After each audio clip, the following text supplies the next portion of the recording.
ٹھیک ہے دوستو، طے ہو گیا، ہم مل کر اللہ کے کلام کو پڑھیں گے۔ پروفیسر ہم کہاں سے شروع کریں گے؟ کیا خیال ہے محمود کے لیے ذرا الف بے کی دہرائی کر دیں؟ فکر نہ کرو محمود، یہ کہانی تمہاری اسنیپ چیٹ کی کہانیوں سے مختصر اور دلچسپ ہوگی۔ مجھے تو اسنیپ چیٹ کی سمجھ نہیں آتی ہے، تو محمود کی اپنی تصویروں سے بھری ہوتی ہے جو ہر بار مختلف لڑکیوں کو ٹیگ ہوتی ہے اور کیپشن نہیں کی ہوتی ہے۔ صرف تمہاری کمی ہے، کسی کو اس کی کیا ضرورت ہے؟ چلو محمود کی گہری باتوں سے کچھ حقیقت پر مبنی باتوں کی طرف چلتے ہیں۔ کیا تم لوگوں کو بائبل ایپ فون پر ڈاؤن لوڈ کرنے کا موقع ملا؟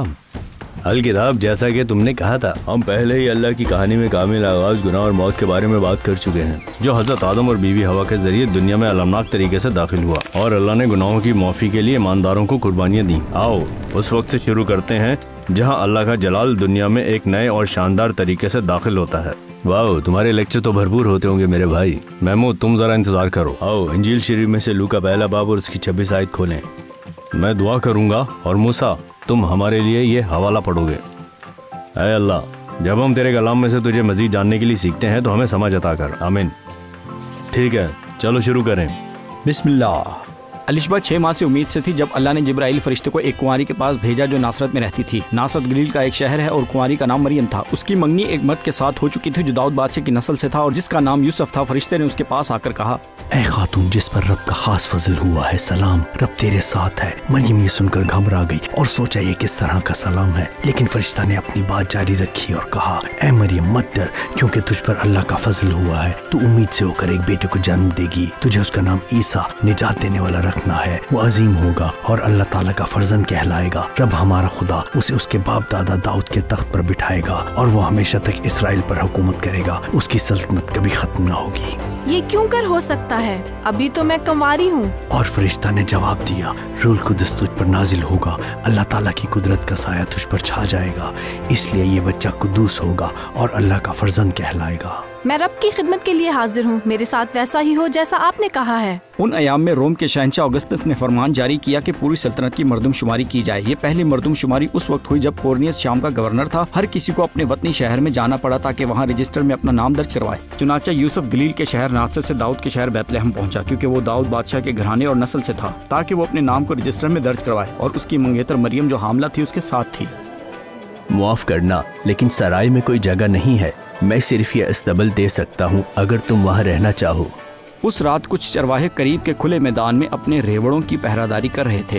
اچانک رب کا ایک فرشتہ ان پر ظاہر ہوا اور ان کے ارد گرد رب کا جلال چمکا۔ یہ دیکھ کر وہ سخت ڈر گئے، لیکن فرشتے نے ان سے کہا، ڈرو مت، دیکھو میں تم کو بڑی خوشی کی خبر دیتا ہوں جو تمام لوگوں کے لیے ہوگی۔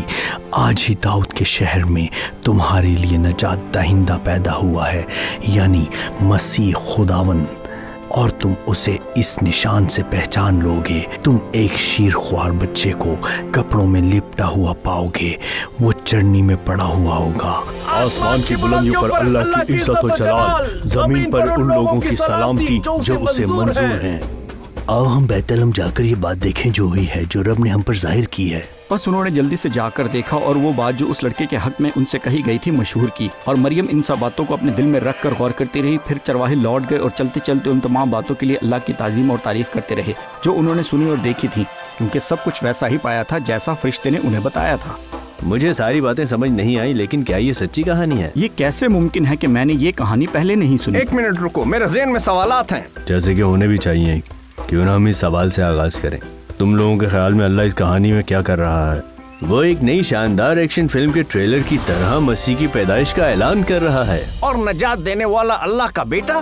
ہم اس پر بعد میں آتے ہیں۔ موسیٰ، تمہارے خیال میں اللہ اس کہانی میں کیا کر رہا ہے؟ یہ کہ مسیح کا اس دنیا میں آنا انتہائی اہم ہے اور اس کی آمد دنیا کے لیے ایک نئی خوشی لائے گی۔ ساری تفصیلات کے ساتھ مجھے یوں لگ رہا تھا میں کہانی کا حصہ ہوں۔ جب مجھے محسوس ہوا کہ مجھے خود انجیل کا مطالعہ کرنا چاہیے تو مجھے بھی ایسا ہی لگا تھا کہ جیسے میں اس کہانی کا حصہ ہوں اور سب کچھ حقیقت میں ہو رہا ہے۔ اللہ اس کہانی میں اور کیا کر رہا ہے؟ فرشتہ اعلان کرتا ہے، میں تمہیں بڑی خوشی کی بشارت دیتا ہوں جو ساری امت کے واسطے ہوگی۔ میں تمہیں بڑی خوشی کی بشارت دیتا ہوں جو ساری امت کے واسطے ہوگی۔ کیا کسی کو اگلا جملہ یاد ہے؟ میں پڑھتا ہوں کہ آج داؤد کے شہر میں تمہارے لیے ایک منجی پیدا ہوا، یعنی مسیح خداوند۔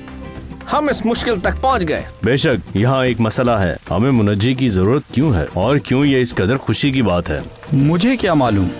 میرے دوستو، آپ لوگوں کو یاد ہوگا میں نے کہا تھا کہ ہم میں سے ہر شخص کا سب سے بڑا مسئلہ یہ ہے